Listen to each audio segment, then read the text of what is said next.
Hello বন্ধুরা, তোমরা সবাই কেমন আছো? আশা করছি ভালোই আছো। ওয়েদার কিন্তু অনেকটা ঠান্ডা হচ্ছে, কি বল? তাই আমি আবার তোমাদের জন্য নিয়ে চলে এসেছি নারাজ, দেবারতী মুখোপাধ্যায়ের লেখা নারাজের পরবর্তী অংশ। আমরা খুব সুন্দর একটা জায়গায় শেষ করেছিলাম। উপন্যাসটা এখনো অনেকটা ভাগই বাকি, কিন্তু আমি কিন্তু গড়গড় করে অনেকটা এগিয়ে গেছি। তোমাদেরকে দেওয়া হয়নি, সেটা সত্যি অফিসের অনেক কাজের জন্য। আমি আজকে যে রেকর্ডটা করছি, আজকেও অনেক রাতে বসেছি করতে, সারাদিন কাজ করার পরে সময় কোনোভাবেই হয়ে উঠছিল না। দেখলাম এভাবে সম্ভব নয়, তাইলে সময় বার করতে হবে, চেষ্টা করতে হবে, দেখি কতটা পারি। তো চলো শুরু করলাম দেবারতী মুখোপাধ্যায় লেখা নারাজের পরবর্তী অংশ। বুলবুল মিয়া আলো আধারিতে ঢাকা জাফরির পাশে দাঁড়িয়ে তার ছুঁচলো দাঁড়িয়ে আর পাঁচপানওয়ালি টুপি সমেত মাথাটা দুলিয়ে বলল, कीमत और भी बाकी है हुजूर। और कितना? और 35,000 रुपये। আরো 35,000 টাকা? খাজাঞ্চি আসগর আলী অভ্যাস মতো খবরের কাগজে মুখ গুজে বসেছিল। কাজের ফাঁকে ফাঁকে সংবাদপত্রে চোখ বুলোনো তার পুরনো শখ। শুধু এই বাতিকের জন্য সে বাংলা ইংরেজি পড়তে শিখেছে। সে মুখ তুলে খেকিয়ে উঠল, শরাব পি কে আয়া হ্যায় ক্যা তু? এই তো পিছলি হপ্তায় 50,000 টাকা গুনে গুনে নিয়ে গেলি। বুলবুল মিয়া অধবদন হয়ে 3 বার আদাব ঠুকে বলল, हम क्या जाने सरकार, दत्ता जी ने और 35,000 रुपया की ख्वाहिश जताई जो नवाब के पास बाकी पड़े हैं। তুই আর তোর ওই দত্তজিকে এবার হিড়ির করে টেনে আদালত নিয়ে যাবো বুলবক। আংরেজদের ডান্ডার পিটানি খেলে মালুম পড়বে। এক জোড়া ময়ূর বেচে 50,000 পেলি, তাও ভুক মিটছে না? আরে সালে সুয়ার কি অলাদ। নবাব একটু দূরে তার সিংহাসনে বসেছিলেন। পাশে ওস্তাদ জাফর মোহাম্মদ একটা খেয়াল ধরেছিল। তাকে সারেঙ্গি ও তবলাতে যৌগ্য সঙ্গত করছিল পারিষদরা। অযোধ্যার নির্বাসিত নবাব ওয়াজেদ আলী শাহ এখন ষাটোর্ধ্ব। নিজের মুলুক ছেড়ে এই বঙ্গভূমিতে এসেছেন প্রায় 2 দশক অতিক্রান্ত হতে চলল। এই দীর্ঘ সময়ে দেশের রাজনৈতিক পালাবদল যেমন ঘটেছে, ইংরেজদের পায়ের মাটি ক্রমশই আরো মজবুত হয়েছে, কিন্তু নবাব সেদিকে দৃকপাতও করেন না। যেদিন প্রাণাধিক প্রিয় লখনৌ ছেড়ে সুবিচারের আশায় কলকাতায় এসেছিলেন, সেদিন মনে ছিল অনেক আশা, হাত হৃত সাম্রাজ্য পুনরুদ্ধার করার স্বপ্ন। যত দিন গিয়েছে সেই স্বপ্ন ফিকে হতে হতে মিলিয়ে গিয়েছে ধূসর আকাশে। আর ততই বেশি করে তিনি নিজেকে গান বাজনায় ডুবিয়ে দিয়েছেন। নবাব চোখ বুজে গভীর মনোযোগের সঙ্গে জাফর মোহাম্মদের খেয়াল শুনছিলেন। লয় ও তালের সঙ্গে তার বহুমূল্য অঙ্গুরীয় শোভিত আঙুলগুলো তিত্তির করে ওঠানামা করছিল। কিন্তু একটু দূরেই আসগর আলী আর বুলবুল মিয়ার উচ্চকিত কথোপকথনে তার বারবার তাল কেটে যাচ্ছিল।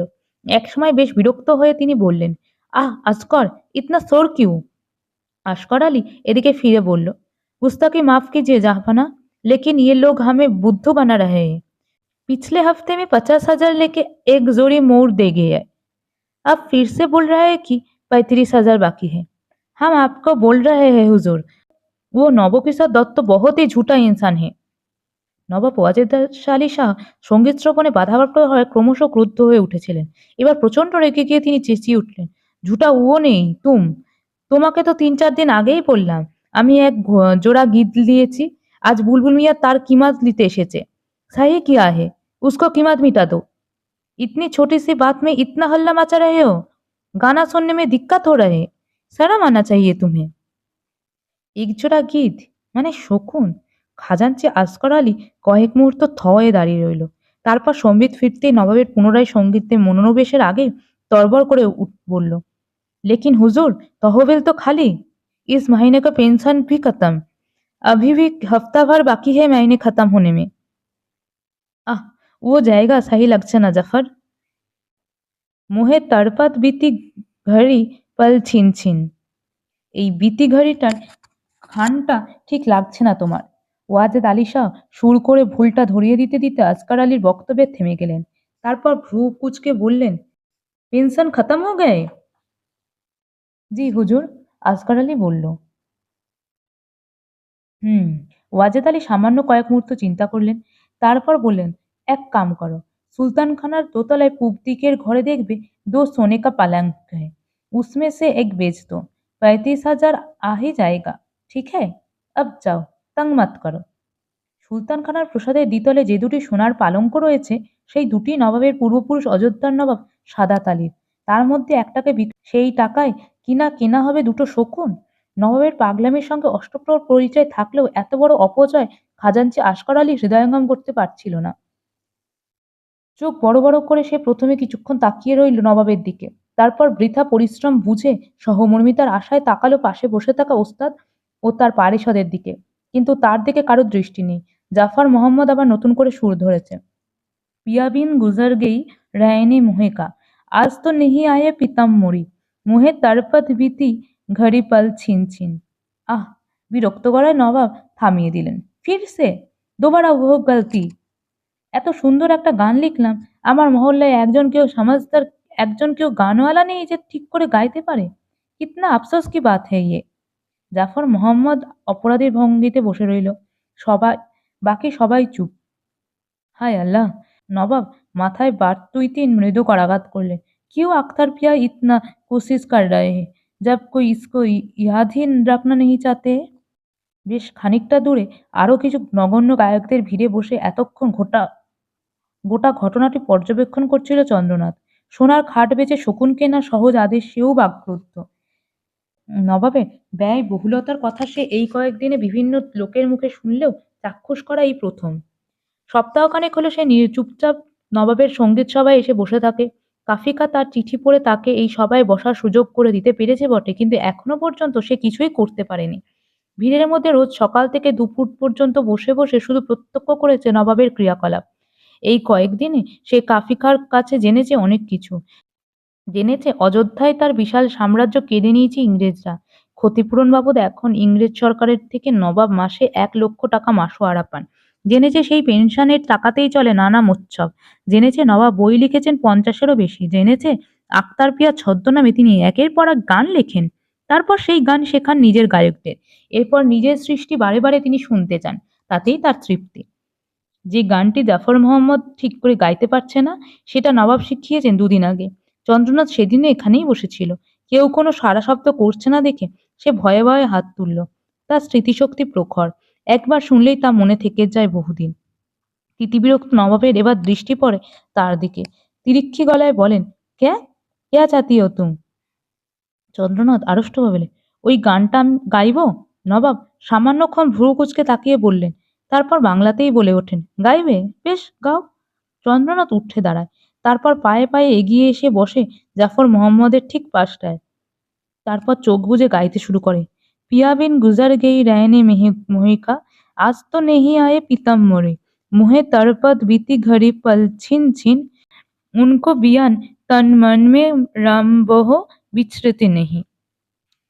मोरी हतचित सुन, तद लगी सुंदर पिया रे मोरी, मुँह से तद हुई मेरे जियाक चैन। बहुत खूब। नवाब उच्छ्वसित হয়ে ওঠেন। সাবাস বেটা সাবাস। जो इतनी बड़ी बड़ी उस्ताद नहीं कर पाया, वो तूने करके दिखाया। বাহ বাহ। क्या नाम है तेरा? লজ্জায় চন্দ্রনাথের কান লাল হয়ে উঠল। সে অধঃপতন হয়ে দাঁড়িয়ে থাকে। জাফর মোহাম্মদ গম্ভীর মুখে অন্যদিকে মুখ ফেরায়। নবাব আবার বলেন, কিরে বেটা, বললি না কি নাম তোর? আজ্ঞে চন্দ্রনাথ ভট্টাচার্য হুজুর। ভট্টাচার্য? নবাব ভ্রু কুঁচকোন। ये पंडित का औलाद भी बेटा कब से आ गया मेरे मोहल्ले में? ব্রাহ্মণ যে মেটিয়াবুরুজ একেবারেই বিরল তা নয়। এখানে পৃথক হিন্দুপল্লী রয়েছে, কিন্তু ব্রাহ্মণ গায়ক সম্ভবত নেই। থাকলেও তাদের প্রত্যেককে নবাব চেনেন। কিছু দূরে বসে মেহগিনি কাঠের দরজা মুছছিল কাফিকা। সে এখন বৃদ্ধ হয়েছে। নবাব যখন অযোধ্যার নবাব ছিলেন তখন থেকে সে রাজকর্মচারী। তারপর মসনদ পাল্টেছে, যমুনা নদী থেকে জল এসে মিশেছে গঙ্গায়, নবাব রাজ্য হারিয়েছেন। নবাবের মা আউলিয়া বেগম পুত্রের প্রতি ইংরেজদের এই অন্যায়ের অবিচারের বিচার চাইতে ছুটেছেন খোদ দিল্লিতে। রানীর সঙ্গে সাক্ষাৎ করে ব্যক্ত করতে চেয়েছেন পুত্রহারা মায়ের আকুতি। লাভ কিছুই হয়নি। বেগম সাহেবার প্যারিসে ইন্তেকাল হয়েছে। সিপাহী বিদ্রোহে নবাব ফোর্ট উইলিয়ামে বন্দী হয়েছেন। মিউটিনি মিটলে নিজের রাজ্য ফেরত পাওয়ার আশা ছেড়ে দিয়ে ইংরেজ সরকারের পেনশনে নবাব জাঁকিয়ে বসেছেন মেটিয়া বুরুজে। বিলাস বসনে ডুবিয়ে দিয়েছেন নিজেকে, সেই লখনৌয়ের দিনগুলোর মতোই। এইসব কিছুতেই চোখে না পড়া কচি ঘাসের মতো এদিক ওদিক ছড়িয়ে থেকে যায় কাফিকার মতো লোকেরা। যারা যখন যেভাবে প্রয়োজন পরিবেশের সঙ্গে নবাবের আর্থিক অবস্থার সঙ্গে অভিযোজিত করে নিয়েছে নিজেদেরকে। প্রত্যক্ষ করেছে নানা ঘটনা ঘাত প্রতিঘাত। গত কয়েকদিনে কাফিকা বলবে বলবে করে নবাবের কানে চন্দ্রনাথের কথাটা তুলতে পারেনি। উপযুক্ত পরিবেশের অভাবে নিজের বাড়িতেই পৃথক কক্ষে রেখেছে চন্দ্রনাথকে। চন্দ্রনাথ নিজেই ঘরে এক কোণে দুটো ফুটিয়ে খেয়ে নেয়। আজ অনুকূল আবহাওয়া পেয়ে কাফিকা এগিয়ে এসে সেলাম ঠোকে। গুস্তাফি মাফ খোদাবন্দ, আপনাকে বলতে পারিনি। এ লড়কা গাঁव से आया है। वो जो বাঙালি ওস্তাদ था হরেন ভট্ট, उनका औलाद। হরেনজি গুজার গায়ে। ইয়ে ভি শানদার গান গাতা হে হুজুর। হরেনজির ছেলে? নবাবের অভিব্যক্তি মুহূর্তে বদলে যায়। ভালো করে তিনি চন্দ্রনাথকে পর্যবেক্ষণ করতে থাকেন। উস্কা বেটা ভি থা ক্যা? জি জাহাঁপনা। কাফি খা মুখ নামায়। ও তো মেরা বহুত পুরানা দোস্ত থা। হায় আল্লাহ, ও আর নেহি হে? নবাব নিজের মনে স্বীকারোক্তি করেন। চন্দ্রনাথের দিকে ফিরে বলেন, তুই কি বাজাতে পারিস বেটা? আজ্ঞে মৃদঙ্গ পারি, সেতারও পারি। মৃদুস্বরে উত্তর দেয় চন্দ্রনাথ। হ্যাঁ, পারতে তো হবেই। তেরা বাপ जो शानदार कलाकार था, बाप का बेटा तो होना ही पड़ेगा। নবাব শিশুর মতো উচ্ছ্বসিত হয়ে পড়েছেন। বহুত আচ্ছা। ये आजकर ये मेरा लड़का जैसा, इसको हिंदू मोहल्ले में एक अच्छा सा कोठी दे दो। हिंदू नौकर भी। वो शांति से सिर्फ गाना रियाज करेगा, कोई तकलीफ नहीं होना चाहिए। ঠিক হে খাজান ঠিক হে খাজাঞ্চি আজগর আলী করুণ চোখে তার হিসেবের খাতার দিকে তাকান। তারপর একটি দীর্ঘশ্বাস ফেলে চুপ হয়ে যায়। দুঃখ বলতে চোখ রাখে খবরের কাগজের পাতায়। কৃষ্ণসুন্দর ফিসফিস করে বলেন, চিঠিটা কি ঠিক জায়গায় পৌঁছেছে তোতারাম? তোতারাম উবু হয়ে বসে নিজের পায়ে এক চুন হলুদ লাগাচ্ছিল। সকাল থেকে সে ৩০ বালতি জল তুলেছে কুয়ো থেকে। এক মুহূর্ত বিশ্রাম পায়নি। খোদ প্রধান প্রহরী রামবিলাস সামনে দাঁড়িয়েছিল একপাশে, হাতে ধারালো বর্শা নিয়ে। একবার থামলেই বর্ষার ভোঁতা দিকটার খোঁচা খেতে হচ্ছিল। সেই সময়ে অসর্কতায় পায়ের একটা অংশ কেটে গিয়েছে, এখন সেখান থেকে রক্ত বেরোচ্ছে। কৃষ্ণসুন্দরের প্রশ্নে সে বলল, আমি তো দুখিলালির দিয়েছি পণ্ডিত মশাই, এরপর তো আর কিছু জানি না। তোতারামও বন্দি, সে এসেছে পূর্ববঙ্গ থেকে। কিন্তু এই কয়েকদিনে সে রামবিলাসের প্রহরী দলের খুব ঘনিষ্ঠ হয়ে পড়েছে। তার কারণ আর কিছুই নয়, তোতারামের অনির্বচনীয় সিদ্ধি বানানোর প্রতিভা। ফি রাতে যখন দারোয়ানের দল মৌজ করে বসে গোলঘরের সামনের রোয়াকে, খুশ মেজাজে তারা ডেকে পাঠায় তোতারামকে। তোতারা সিদ্ধি বানায় পরিমিত বিশেষ সমস্ত অনুপাত দিয়ে। তাতেই সিদ্ধির স্বাদ কয়েক গুণ বেড়ে যায়। তারপর বেশ কয়েক দণ্ড সে পদসেবা করে দারোয়ানদের। খুশি হয়ে দারোয়ানরা বহুত খুব বলে তার পিঠ চাপড়ে দেয়। প্রহরীদের সঙ্গে প্রত্যহ এতটা ঘনিষ্ঠতার জন্যই কয়েকজন দারোয়ান তোতারামকে বেশ নেক নজরে দেখে। অপলার বিবাহের দিন তাদেরই একজনের আনুকূল্যে তোতারাম কৃষ্ণসুন্দরের লেখা চিঠি পাঠিয়েছিল দ্বারকানাথ গঙ্গোপাধ্যায়ের ঠিকানায়, অত্যন্ত গোপনে। তা সে প্রায় ১ সপ্তাহ হতে চলল। কোনো সংবাদই নেই আর। তারকানাথ কি শহরে নেই? নাকি থেকেও ব্যস্ততার জন্য চিঠিটা পড়ার সময় পাননি? নাকি পড়েও নিজের দুঃসম্পর্কের ভ্রাতাটির এই বিপদে নিজেকে না জানানোটাই নিরাপদ মনে করেছেন? তার কর্মকাণ্ড শুধুই কি ব্রাহ্ম মহিলাদের জন্য? আর তো মাত্র ১ দিন বাকি তোতারাম। উত্তর কি আসবে না? কৃষ্ণসুন্দর চকিতে চারপাশে দেখে নিলেন। না, কাছে-পিঠে কেউ নেই। সবাই সার বেঁধে দাঁড়িয়ে আছে গোলঘরের সম্মুখে। আজ আর গোলঘরে নবকিশোর দত্ত নেই। পরিবর্তে তাকিয়ায় হেলান দিয়ে নাকের ওপর চশমা এঁটে গায়ে দোলাই চাপিয়ে বসে রয়েছে বধূ ডাক্তার। বধূ ডাক্তারের আসল নাম কি, সে কোথাকার ডাক্তার, তা কেউ জানে না। শুধু ডিপোর সদর দরজায় তার ঘোড়ার গাড়ি এসে দাঁড়ালেই সবাই বুঝে যায় ঘাট থেকে পরবর্তী জাহাজ ছাড়ার দিন আসন্ন। সে এসে গদিতে বসলেই ষাঁড় বেঁধে ২০-২৫ জনকে নিয়ে যাওয়া হয় গোলঘরের সামনে। এক এক করে ঢোকে একবার পুরুষ, একবার মহিলা। মহিলাদের পরীক্ষার জন্য কোনো ধাত্রী থাকার নিয়ম, কিন্তু বাস্তবে সেসবের বালাই নেই। বধূ ডাক্তারও সেসব পরোয়া করেন না। সে নিরাসক্ত প্রকৃতির মানুষ।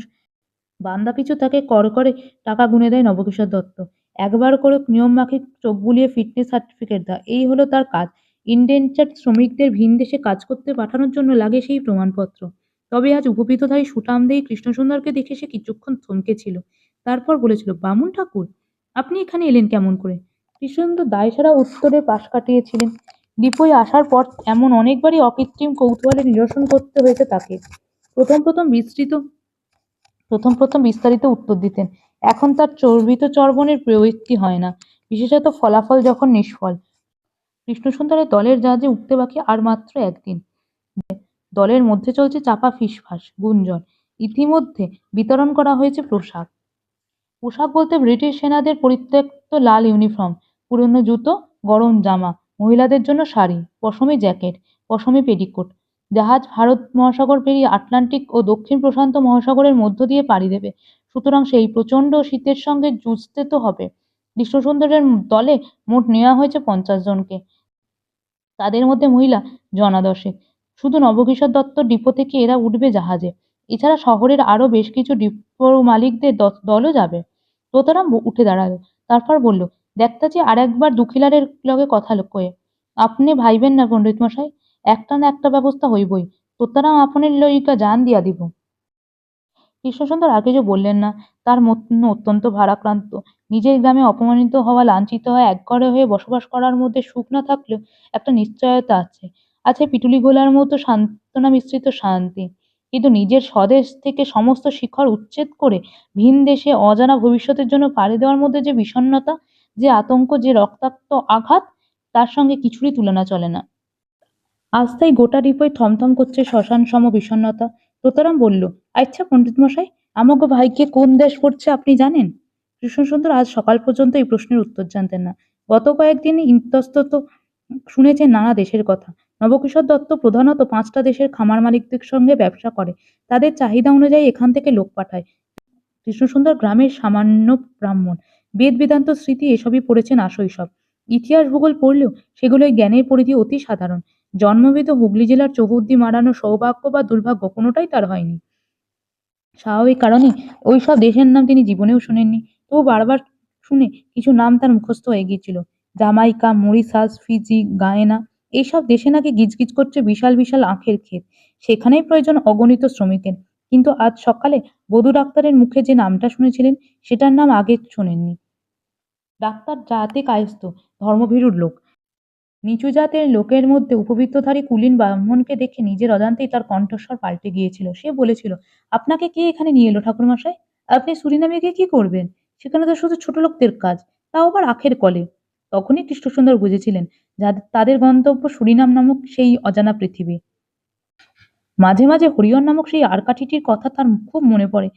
ভাবেন, একজন মানুষ শুধুমাত্র অর্থের লোভে কতটা নির্জলা মিথ্যা বলতে পারে, বিকিয়ে দিতে পারে নিজের বিবেক, নিজের মনুষ্যত্ব। এখানে এসে বুঝেছেন, হরিহরের মতো মানুষ বিরল নয় মোটেই। ব্রহ্মময়ীর মুখে শুনেছেন ওদিকের ঘরে শতকরা ৩০ জন মেয়েকে আরকাঠের হাতে বিক্রি করে দিয়ে গেছে তাদের প্রেমিক। তার মধ্যে বাল্য বিধবাদের সংখ্যাই সব থেকে বেশি।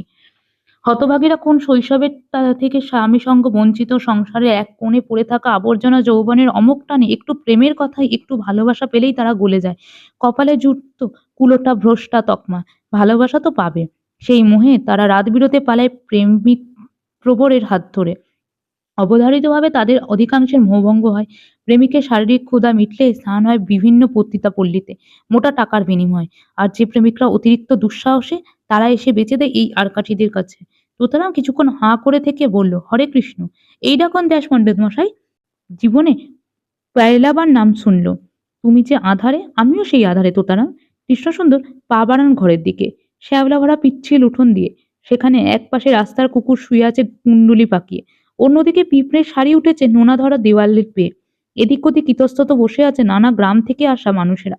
গ্রাম বাংলা থেকে তো আছেই, আছে সুদূর উত্তরপ্রদেশ আদিবাসী অধ্যুষিত পালামৌ, এমনকি বিন্ধ্যাচল থেকে আসা লোকও। কেউ এসেছে টানা ৭ দিন হেঁটে, কেউ এসেছে ১০ দিন হেঁটে। এসেছে বুক ভরা আশা নিয়ে, পেট ভরা ভাত, রুটির স্বপ্ন দেখতে দেখতে। তারা বাংলা বোঝে না। জড়ানো টানের হিন্দিতে সবাইকে জিজ্ঞাসা করে বেড়ায়, কোথায় সেই কারখানা যার জন্য এতদূর হেঁটে এলো? কোথায় মিলবে সামান্য কাজ করেই অনেক অনেক টাকা আর ভালো মন্দ খাবার? সবকিছু শুনে জেনে তাদের মোহভঙ্গ হয়। তখন হাত পা ছড়িয়ে কাঁদতে বসে কেউ কেউ। একটা খ্যাপাটে লোক আছে, তার নাম জিতু। সবাই তাকে জিতু পাগল বলে ডাকে।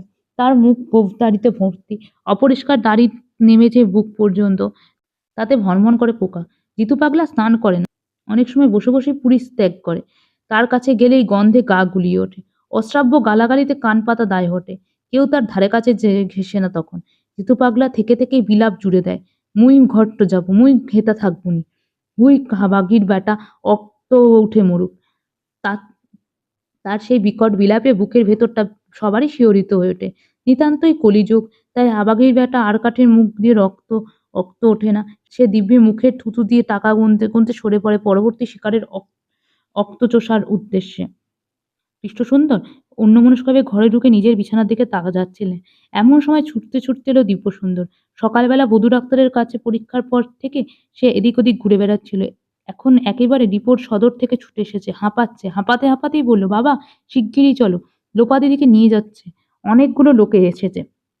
কোথায় নিয়ে যাচ্ছে? বিস্মিত কৃষ্ণসুন্দর ছেলের পেছন পেছন দ্রুত গতিতে ঘর থেকে বেরিয়ে গেল। লোপামুদ্রাকে আবার কে কোথায় নিয়ে যাবে? ঘরের সামনের দালান পেরিয়ে মস্ত উঠান, তার ওপাশে নবকিশোর দত্তর গোলঘর। সেখানে বধূ ডাক্তারের আজকের মতো কাজ শেষ হয়েছে, সে বিদায় নিয়েছে, তাই গোলঘর সামনে আর কোনো ভিড় নেই। কিন্তু একটা হুলস্থুল শব্দ পাওয়া গেছে, যে সেটা আসে গোলঘরের পাশের সরু রাস্তার ওদিক থেকে। কাঁচা রাস্তার দুপাশে বাগান, সেখানে হরেক রকম তরকারির চাষ, বন্দিরাই দেখভাল করে। সেই বাগান পেরোলে তবে ডিপোর মূল প্রবেশদ্বার। গোলমালটা আসছে সেখান থেকেই। একটি বালিকার কচি স্বরের আর্তনাদ ভেসে আসছে প্রধানত। কৃষ্ণসুন্দর রুদ্ধশ্বাসে ছুটে গিয়ে দেখলেন, যে শিবিকায় চাপিয়ে দিন কয়েক আগে অপলাকে নিয়ে যাওয়া হয়েছিল শ্বশুরগৃহে, সেই শিবিকায় উপস্থিত হয়েছে আবার। কিন্তু সেদিনের মতো তার সারা দেহে ফুলে মোড়া নেই। সেই নেই চারপাশে নহবতের দলও। পালকিটা কেমন রক্তশূন্য ওলা ওঠা রোগীর মতো এসে দাঁড়িয়ে প্রবেশ পথের ঠিক বাইরে। পালকির দরজাটা খোলা, ভেতরে বসে রয়েছে এক বয়স্কা পরিচারিকা স্থানীয় মহিলা। লোপামুদ্রাকে সেই পালকিতে ওঠানোর চেষ্টা করছে দুজন শক্ত চেহারার প্রহরী। লোপা কিছুতেই মাকে ছেড়ে পালকিতে উঠবে না। তারই কাতর আর্তনাদ ছড়িয়ে পড়ছে গোটা ডিপোয়। মহিলা কক্ষের বেশ কিছু মহিলা উপস্থিত হয়েছেন, সেখানে রয়েছেন ব্রহ্মময়িনী ও ভুবনমুনিও। ব্রহ্মময়ী আর স্থির থাকতে পারছেন না, তার অবগুণ্ঠন খসে গিয়েছে, কপালের সিঁদুর এলোমেলো, বুক ফাটা কান্নায় তিনি ভেঙে পড়েছেন। সমস্ত সংকোচ ত্যাগ করে তিনি পা জড়িয়ে ধরেছেন এক প্রহরীর, কিন্তু সেই নির্দয় প্রহরী সম্পূর্ণ উদাসীন। এক কন্যার বিচ্ছেদ বেদনা সামলাতেই আর এক কন্যার এই অবস্থায় ব্রহ্মময়ী ক্রমশ বাহ্যজ্ঞান লুপ্ত হয়ে পড়েছেন। ভুবনমণি সামলাচ্ছে বৌদিদিকে, সঙ্গে বারবার বলছে, ওগো, ওকে তোমরা কোথায় নিয়ে চললে? ওইটুকু মেয়ে মাকে ছেড়ে থাকবে কেমন করে? কৃষ্ণসুন্দরের মুখে রক্ত এসে জমা হচ্ছিল দ্রুত। তিনি সামনে গিয়ে চিৎকার করলেন, কি ব্যাপার, কি করছো তোমরা? ওকে কোথায় নিয়ে যাচ্ছ? প্রহরীদের পাশেই দাঁড়িয়ে ছিল ডিপোর গোমস্তা মধুসূদন। সে কৃষ্ণসুন্দরকে অন্যান্য বন্দির চেয়ে পৃথক নজরে দেখে। পরিস্থিতি শান্ত করার উদ্দেশ্যে সে দ্রুত বলে উঠল, ঠাকুরমশাই, আপনি উত্তেজিত হবেন না, আমি আপনাকে সব বুঝিয়ে বলছি। কি বুঝিয়ে বলবে মধুসূদন? কৃষ্ণসুন্দর নিজেকে কিছুতেই আর স্থির রাখতে পারলেন না। নিজের সর্বশক্তি দিয়ে গর্জে ওঠেন, কি শুরু করেছো তোমরা? কদিন আগে আমার বড় মেয়েটাকে নিয়ে গেলে, এখন আমার ছোট মেয়ে! ইংরেজ শাসনে কি দেশে আইন কানুন কিছুই নেই? একে তো বেইমানি করে এতগুলো লোককে সাগর পার করছো, তারপর একের পর এক মেয়ে পাচার। গোমাস্তা মধুসূদন ধুরন্ধর লোক, সে এমনিতে কৃষ্ণসুন্দরেরকে সম্মান দেখালেও তো এইরকম কথায় তার চোয়াল শক্ত হয়ে ওঠে। কৃষ্ণসুন্দরের পিছু পিছু ছুটে এসেছে আরো কিছু বন্দী। তারা একেবারেই অশিক্ষিত, প্রতারিত হয়েছে বুঝেও প্রতিবাদের সাহস তারা সঞ্চয় করতে পারে না। কিন্তু কৃষ্ণসুন্দর শিক্ষিত মানুষ, তার উচ্চকিত বিদ্রোহে অশিক্ষিতদের সাহস জাগ্রত হয়ে উঠতে পারে। অঙ্কুরেই এইসব বিনষ্ট না করতে পারলে মুশকিল। এই জন্য ব্যক্তিগতভাবে সে শিক্ষিত মানুষদের ভুলভাল বুঝিয়ে ডিপোয় নিয়ে আসাটা পছন্দ করে না। কিন্তু মালিক নবকিশোর দত্তর ওসব বাছবিচার নেই। সে খালি মাথা দেখে, ওদেশ থেকে মাথা পিছু টাকা পেলেই হলো। মধুসূদন সবসময়ই পান খায়, পানের রসে তার ঠোঁট দুটো রক্তরঞ্জিত হয়ে থাকে। এখনো পান চিবোতে চিবোতে সে শীতল হাসলো। তারপর বলল, বেআইনি মেয়ে পাচার আইন কানুন? বাবা, পেটে কলকাতার জল পড়তেই ঠাকুরমশাইয়ের মুখে অনেক বুলি ফুটেছে দেখছি। তা ঠাকুরমশাই, আপনি এখানে আইনের কি বত্যয় দেখলেন? একটু বুঝিয়ে বলবেন। সরকারের থেকে লাইসেন্স নিয়ে আমরা লোক পাঠানোর ব্যবসা করছি। যারা আসছে তারা স্বেচ্ছায় আসছে, যারা জাহাজে উঠছে তারা হলফনামা দিয়ে স্বেচ্ছায় দেশান্তরী হতে যাচ্ছে, গিয়ে সেখানে মোটা টাকা পাচ্ছে, খাবার পাচ্ছে, কাপড় পাচ্ছে, 5 বছর পর ফিরে আসতে পারছে। এরপর আপনি কি বলতেছেন বেআইনি? তা আপনি পুলিশের কাছে যাচ্ছেন না কেন? আপনার নালিশ পেয়ে তারা আমাদের এসে কোমরে দড়ি দিয়ে নিয়ে যাবে ক্ষণ। শুনলে অনেক কিছুই স্বর্গ মনে হয় মধুসূদন। এই সোনার লোভেই আজ আমাদের এই খোঁয়ারে এসে ঢুকতে হয়েছে। আর পুলিশ থেকে শুরু করে আদালত, সবই তোমারটা, সবই তো যে তোমরা টাকা দিয়ে কিনে রেখেছো, তাও আমার ভালো মতো জানা। কৃষ্ণসুন্দর বললেন, ওসব ছাড়ো, তোমরা আমার মেয়েকে কোথায় নিয়ে যাচ্ছ সেটা বলো। মধুসূদনের চোখ দুটো ধূর্ত শিয়ালের মতো দপ করে একবার জ্বলেই আবার নিভে গেল। মুখে হাসিটুকু ধরে রেখে সে বলল, সেইটাই বলতে তো যাচ্ছিলাম। আপনি যে কতগুলো কথা শোনালেন, তারপর আর বলবো কিনা ভাবছি। সত্যি কথা বলতে কি বলুন তো ঠাকুরমশাই, আপনার মেয়ে এখন তো আপনার সব আর সম্পত্তি নয়। আপনি এসে যে কাগজে সই করেছেন, তার চুক্তি অনুযায়ী আপনার মা-বাপই বলুন আর আপনার মেয়ের মা-বাপই বলুন, সব হলেন এখন নবকিশোর দত্ত নিজে। তাই আপনাকে আমরা বলতে বাধ্য নই। তবে কিনা আমি আপনাকে ভক্তি ছেড়ে করি, তাই বলছি। আপনার বড় মেয়ের মন উচ্চাটন হয়েছে, সে বোনকে দেখবে, তাই নিয়ে যাওয়া হচ্ছে।